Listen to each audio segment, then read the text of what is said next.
Just wait a minute, I've got people watching. Hold your horses.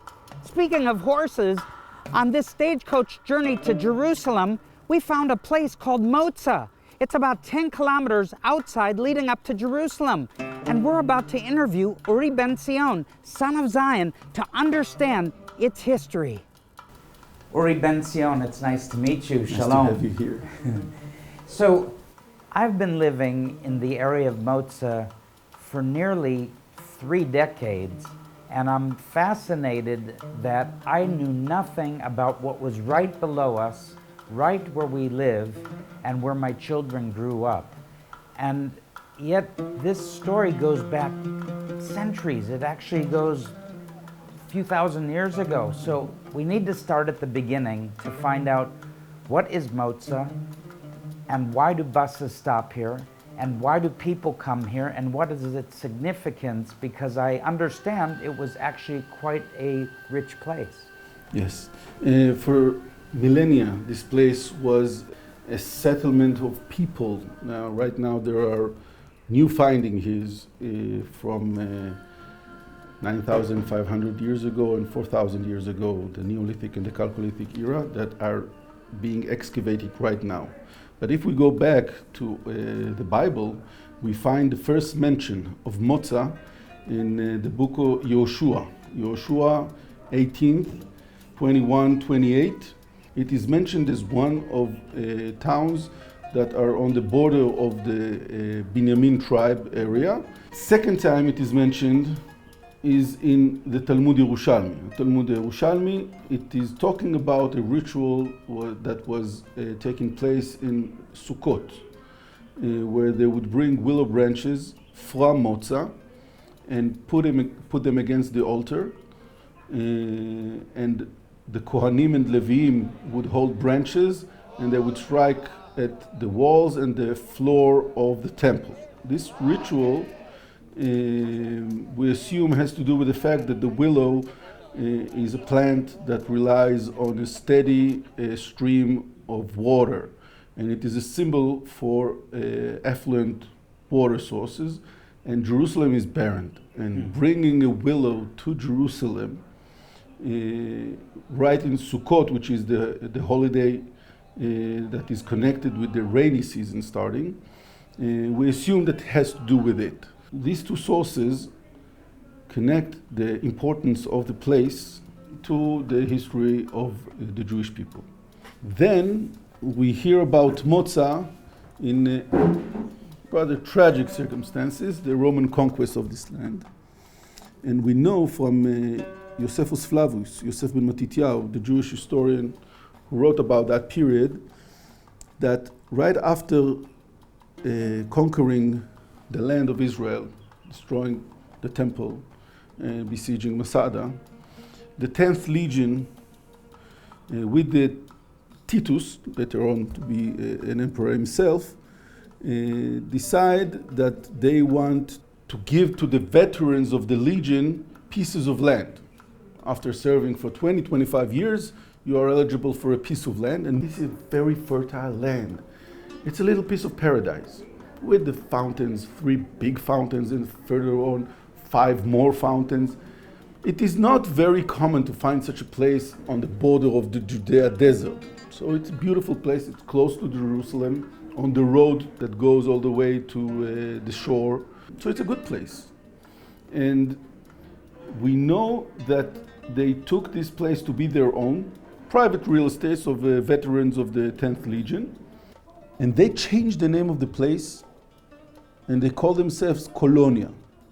Perhaps Colonia Emmaus, even though there are 3 other places claiming the name Colonia Emmaus other than this.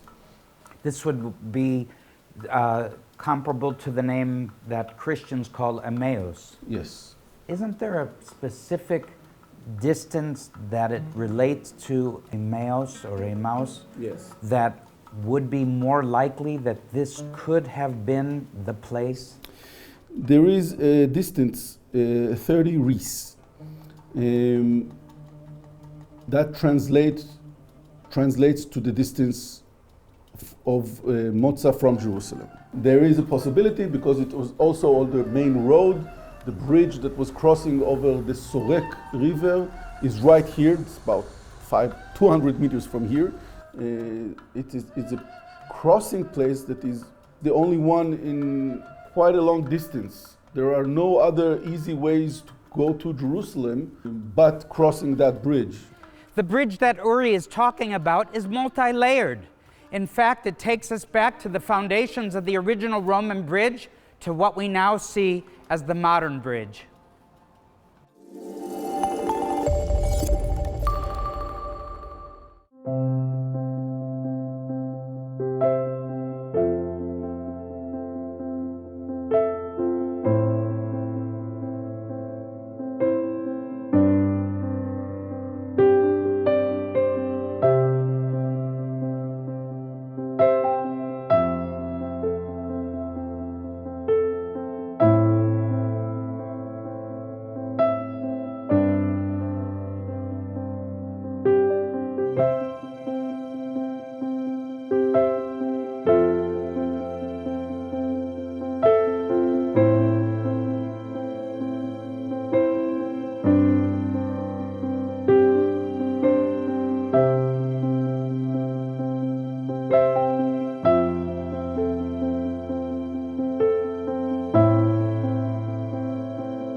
They give themselves the name Colonia, which is very important, because when Yoshua Yellin and Shaul Yehuda will come here in 1860 to buy a piece of land, they buy it from the villagers of the Arab Muslim village Kalunia. That resonates the name Colonia. Just like further down the valley, we have a place that is called Beit Iksa.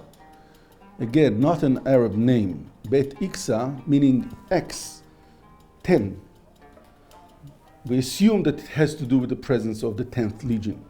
Now, 10th Legion destroyed this country. 66 years later, crushing the rebellion of Bar Kokhba and changing the name of the land from Provincia Judea, called after the Jews, to Provincia Palestina, a problem which we are still dealing with, and changing the name of Jerusalem to Ilia Capitolina. Now, why would they do that?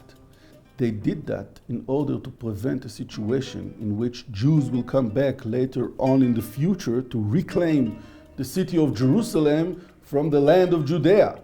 And it is mentioned in the Gemara that Motza is what is now known as Colonia, because it is important to remember the names of places, and the most significant one of them, and it goes like this: Ma'u Motza mimatzia, Omer Rabbi Tanchuma, Kalunia heve shma. Don't you forget that when they are talking about Kalunia, they mean Motza, your own Motza. And why is that? Because Motza was very important in the time of First Temple. Not just because of the ritual of willows on Sukkot. It was important because we assumed that this was where people would store their crops that they would bring to Jerusalem. They wouldn't go all the way up to Jerusalem with a big wagon and everything falling all over. It's a very difficult climb. We found just several years ago, when they were building this new bridge over the valley, now right next to their foundation, what is now believed to be the remnants of a Jewish altar that operated simultaneously with the temple on the Temple Mount. Now, this is very puzzling. Why would you have an altar so close to the temple? I mean, I can understand why you would have an altar in the Carmel, which is like 3 or 4 days away from here, or Arad, or further up north, but so close to it, why would you have an altar? And right next to the altar, you can see these circle here are ground silos, where you can store food for a long period of time. There are 37 of them. Now, 37 of them is not equivalent to the amount of crops that this valley itself brings. So it is assumed now it's an assumption, it is still under research, that people who are traveling to Jerusalem with crops, with givings, would put in those silos whatever they brought and travel light to Jerusalem, just with their family, perhaps a sheep or like a an bag. overnight An case. overnight, that's right. And they would operate shuttles from this valley to Jerusalem to feed Jerusalem. That's amazing. This was the breadbasket of Jerusalem, that the people brought whatever they brought to Jerusalem to Motza. And they needed an altar because they're giving what they've raised.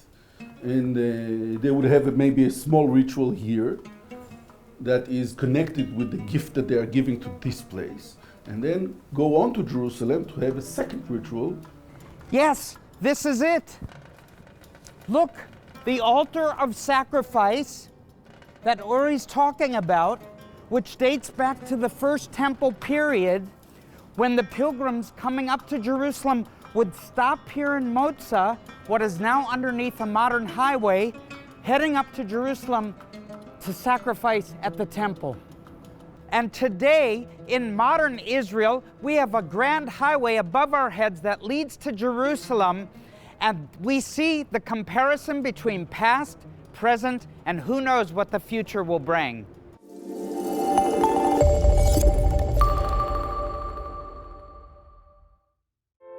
Each year, there are fewer and fewer Holocaust survivors left living among us. When the Holocaust ended, many persecuted Jews arrived in Israel and found a place they could call their home. Sadly, their troubles were far from over. A shockingly large number of Holocaust survivors living in Israel today are stricken by poverty and loneliness, with no families to care for them. Due to financial distress, many must choose between heating their homes for the winter or buying food and medicine. It is our mission to reach out to these beloved ones and show them through our actions that we care for them by providing for them physically, financially, and emotionally. Whether by financial aid, heaters and blankets in the winter, or multilingual social gatherings, we strive to bless them with fellowship, community, and care.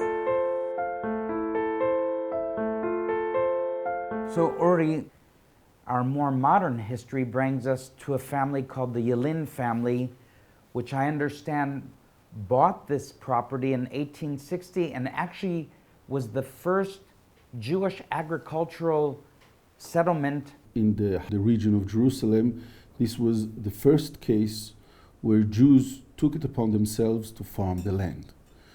For many centuries, Jews were not practicing any trade or farming the land or any kind of work as we know it. They were studying the Torah, praying for the arrival of the Messiah, and getting by. The money that they needed to sustain themselves was money that they raised in rich Jewish communities abroad. And they would raise money to allow the studying of the Torah and the prayer of Jews in Jerusalem, Hebron, Tzfat, and Tveria. This was the practice of Jews for 4 centuries. The Yellin changed this. The Yellin and the Yehuda, by the way, very important, changed this. The Yellin family came to Jerusalem in the year 1834 from Poland. Yoshua was born in Jerusalem. And the Yehuda family came to Jerusalem in 1854, some 20 years later. Very rich family. They married Yoshua Yellin with Serach Yehuda, the father of Serach, who would be the wife of Yoshua Yellin. He believed deeply that the vision of prophet Ezekiel needs to be promoted, and he would promote it. He would promote it by leaving the wealthy Baghdad. They were a very rich family, even in Baghdad. And he left everything there to pray in Jerusalem because he was influenced by this vision of Ezekiel. And because of that same vision, he believed that Jews should marry each other outside their communities in order to promote this vision. They take on the possibility of purchasing a piece of land to farm it. Now, those days, I'd say the mid-19th century, the prospect of moving outside the walls is still a frightening one. Dangerous. Dangerous, extremely dangerous, but it is very urgent. There are many Jews flooding Jerusalem. The quarter is becoming unbearable. And the Christians and the Muslims are also planning to go outside the walls. But Shaul Yehuda, Serach's older brother, who is the driving force behind it, finds nobody to really cooperate in this because people are indoctrinated to like being as small as possible. Yoshua's father joins in with him, and the couple just like, let's do it. And there is a problem. Legally, they cannot buy a piece of land because they are not Ottomans. Even the Yehuda family that came from Baghdad, there was no Iraq then, it was the Ottoman Empire, are British citizens. So they don't have the right to buy a piece of land. So maybe we'll think of outside the box again. They approach the first British consul to the land of Israel, a man called James Finn. He is speaking Hebrew, reading and writing in Hebrew, negotiating in Hebrew at the time where Jews are not practicing this. Okay, there's Yiddish, there's Arabic, and he is helping the Jewish community and helping Jews in Jerusalem, in many other areas. And they say, let's go and ask him if he can help us find a piece of land. And he's talking to them. Again, they don't know the history of the place.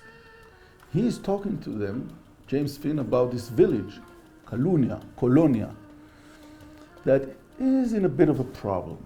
There is a drought then, we're talking about 1860, and they are in difficult financial situation. People are abandoning land.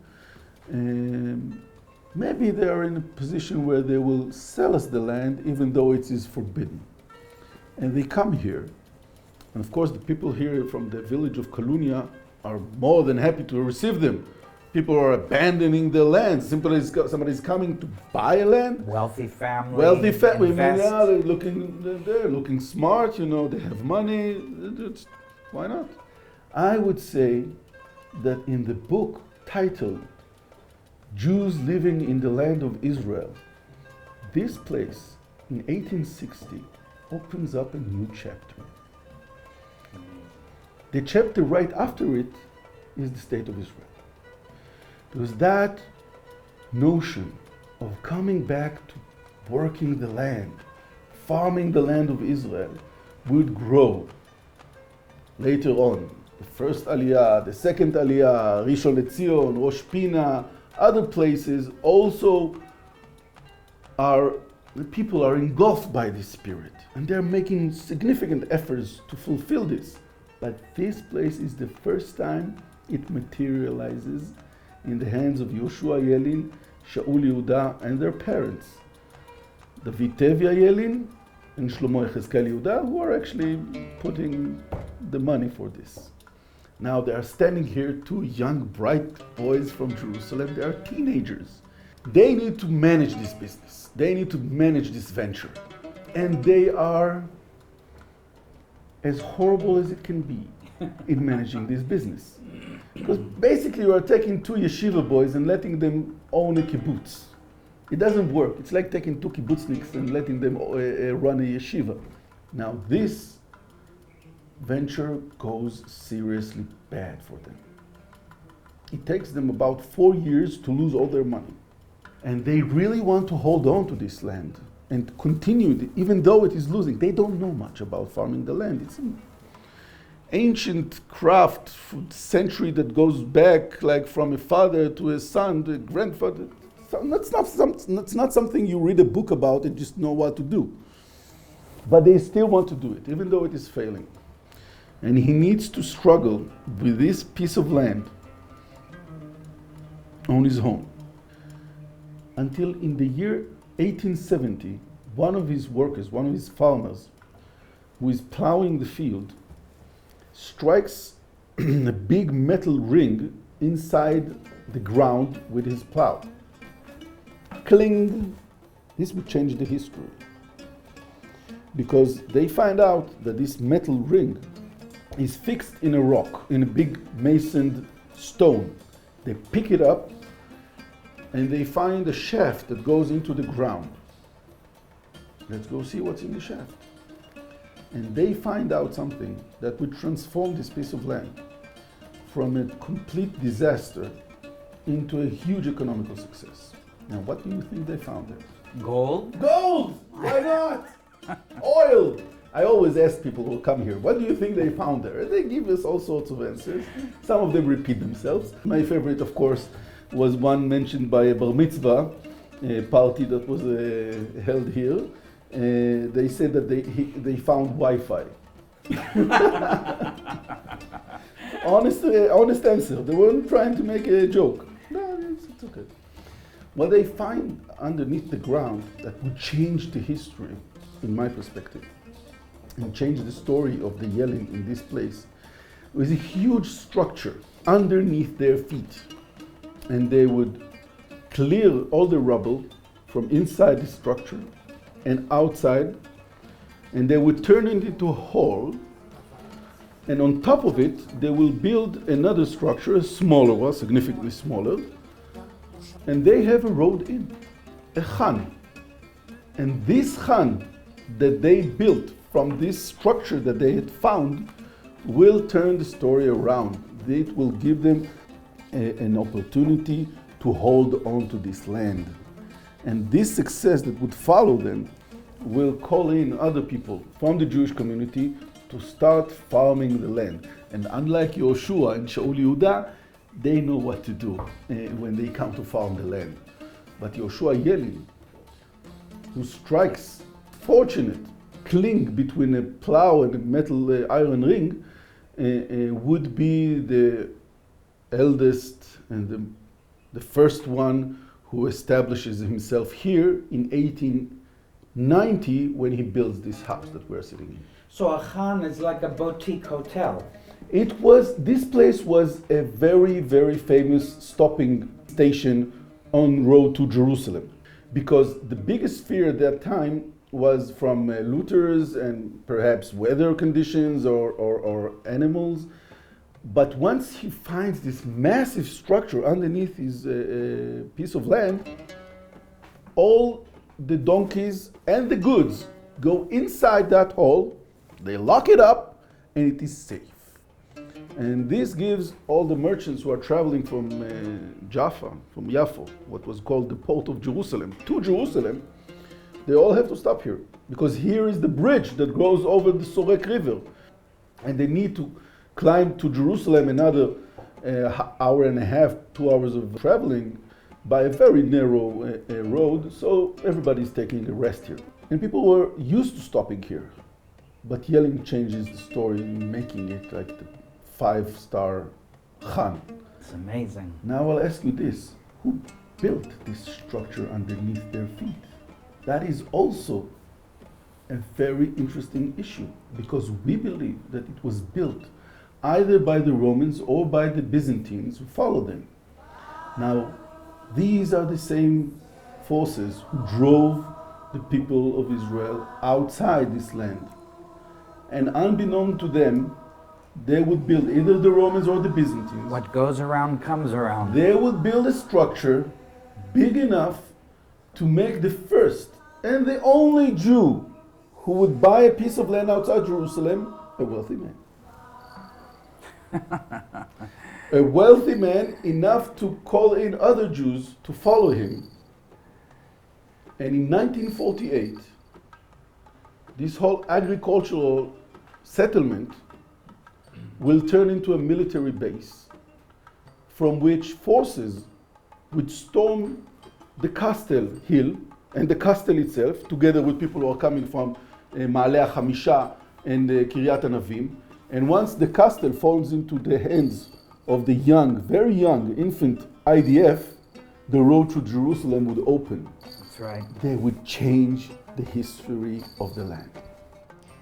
Uri has shared with us in a time capsule about the history of the Jewish presence here over thousands of years.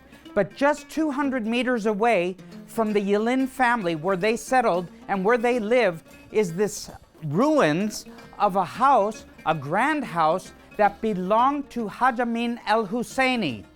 He actually himself led riots against the establishment of a Jewish presence here in the Middle East in 1920, was arrested by the British in 1921, and then was paroled or released. The British made Haj Amin al-Husseini the Grand Mufti of Jerusalem, the highest Arab position here in British-mandated Palestine. From 1921 to 1936, in this living room, Haj Amin al-Husseini probably welcomed British officials, had them over for tea, maybe for food, and definitely influenced their positions concerning the Jewish establishment of a state here in Palestine. In 1936, Haj Amin led the riots against the British and the Jews, and as a result, the British put out an arrest warrant for him. He would go on to escape and eventually make his way to Germany. As a Nazi propagandist, he sought to convince the Arab-speaking world, the Muslim world, to hate the Jews and to lead to their extermination, aligning his ideology together with Adolf Hitler. In doing so, he rallied around Hitler, saying that the Germans hadn't set up any colonies in the Middle East, whereas the British and the French did do so. One of the results of his meetings with Adolf Hitler was for the establishment of a Waffen SS division amongst Bosnian Muslims. Should Germany succeed in conquering the Middle East, they would go on to try and wipe out the Jews of Palestine. Notice the contrast. Here in what was a Roman village called Colonia, which no longer is, to the home of al-Husseini, who is left in ruins. And why? Because he was an anti-Semite and led the way in hatred against the Jews. On the other hand, we have the Yellin home, a symbol of the restoration of the Jewish people in their ancient homeland. Come and visit this place.